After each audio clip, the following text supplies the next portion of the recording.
우리 지역의 뉴스 속 뉴스를 전해드리는 뉴스인 뉴스 인터넷 신문입니다. D2뉴스24의 류호진 대표 전화 연결돼 있습니다. 안녕하세요. 네, 안녕하세요.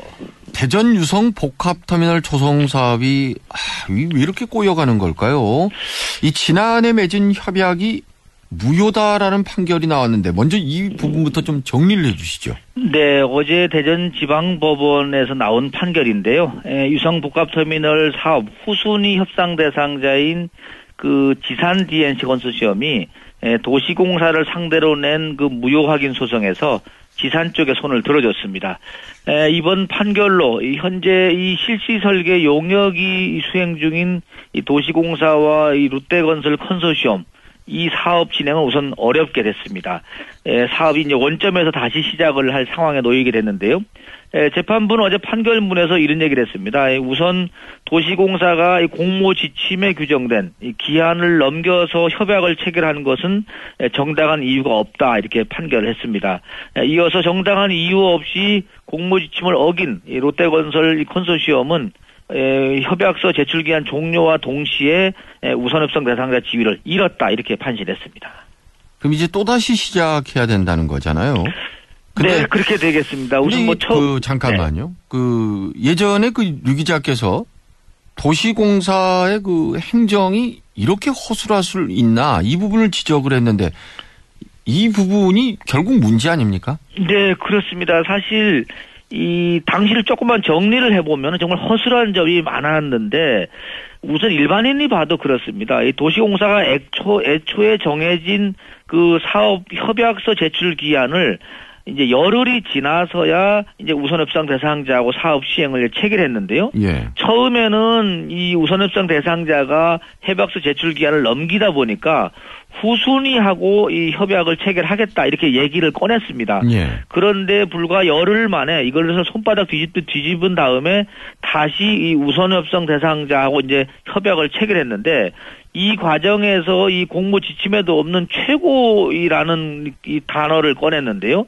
이 최고라는 거는 이 법원에서 상대방에게 일정한 행동을 하도록 독촉하는 것을 말하는데 이 최고 과정을 들고 나와서 나중에 한 번 더 최고 과정을 거쳐서 법원에 이 소위 말하면 우선협상 대상자하고 결정했는데 이 부분에 대해서 이 법원이 인정을 하지 않은 겁니다. 그러니까 당연히 그 지산 입장에서는 발끈할 수밖에 없을 거고요. 네, 발끈할 수밖에 없고 도시공사를 상대로 이 소위 말하면은 무효를 걸었는데 그 부분이 승소를 하게 된 거죠.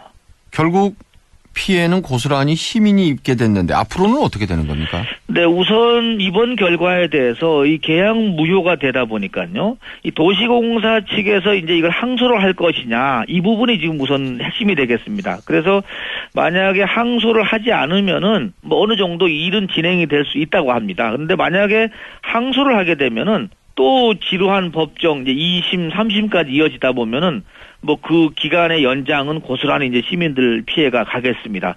어제 도시공사 측 관계자는 우선 뭐 판결문을 받아봐야 알겠지만 이렇게 전제를 깔았는데요. 자신들이 당초 계획된 것으로 해서 2018년까지는 완공이 되도록 노력하겠다 이렇게 지금 얘기는 하고 있습니다. 그나마 이제 다행스러운 거는 이번 사업 추진에 좀 필수적 행정 절차를 할 수 있는 그 그린벨트 해제가 지난해 말에 이제 이루어졌었고요. 그래서 2016년에 만약에 착공이 된다면은 뭐 2018년 개통은 가능하지 않겠는가 이렇게 예상은 되고 있습니다.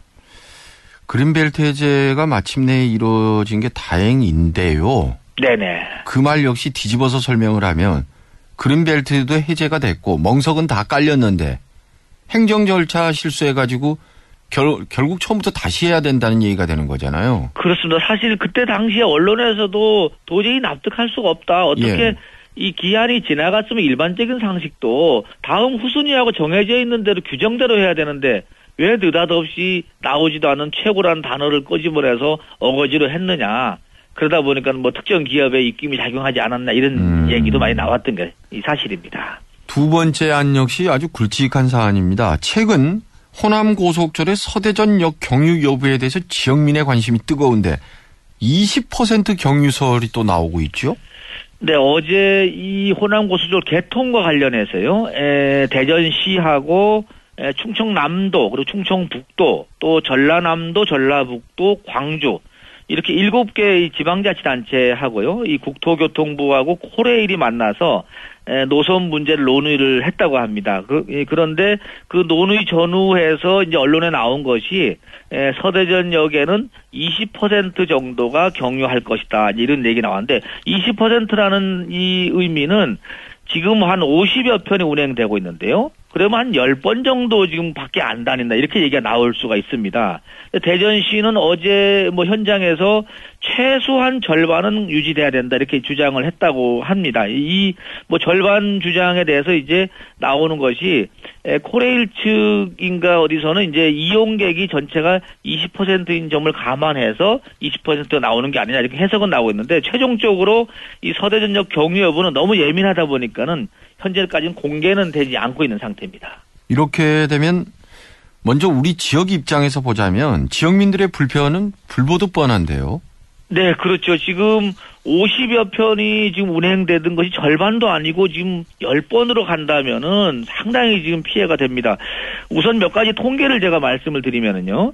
이 서대전역하고 계룡역하고 논산역 이 호남선을 이용하는 인원이 한 연간 700만 명이 지금 됩니다. 그런데 구체적으로는 서대전역을 이용하는 사람이 한 500만 명, 그리고 이 계룡대가 62만 명, 또 논산역 쪽이 146만 명 정도에서 이제 700만 명이 되는데 이 700만 명이 어떻게 보면 이 피해를 입을 것 같고요.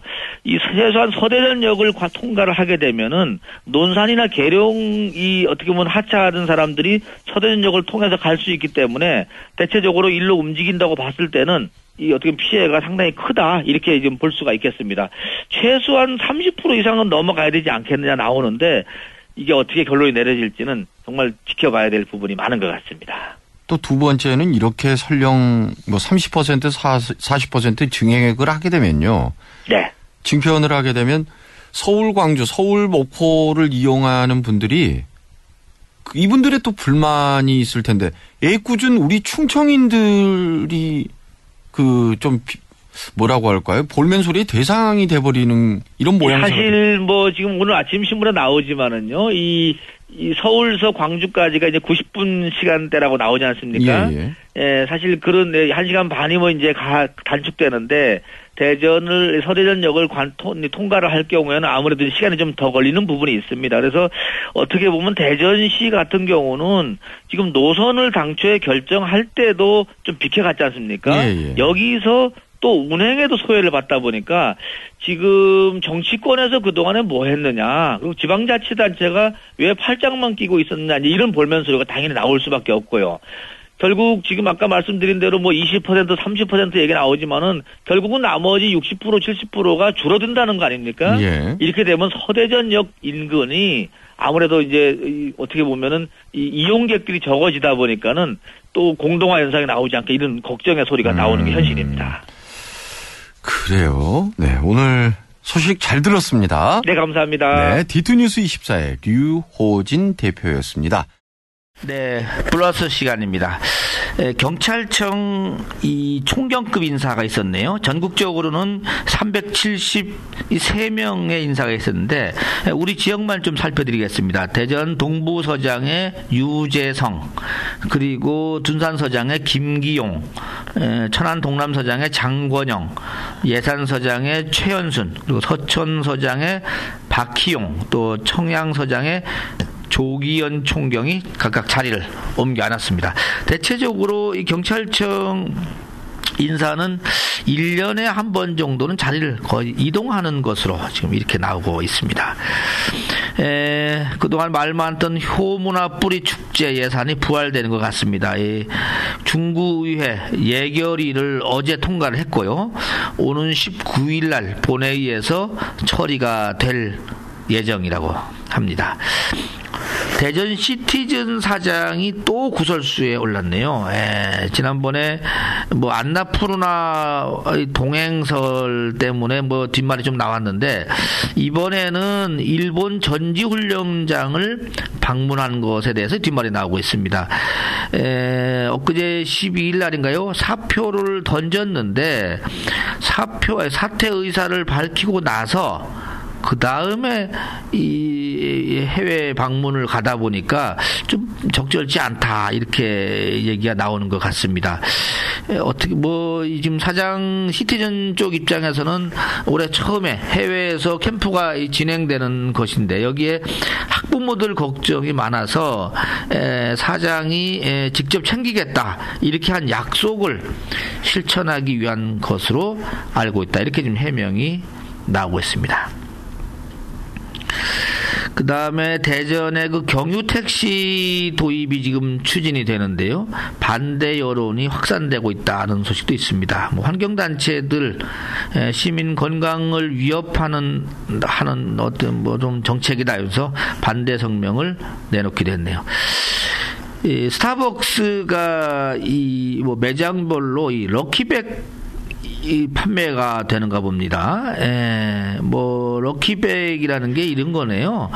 이 백에, 보이지 않는 백에다가, 이 판매가가 49,000원인데요.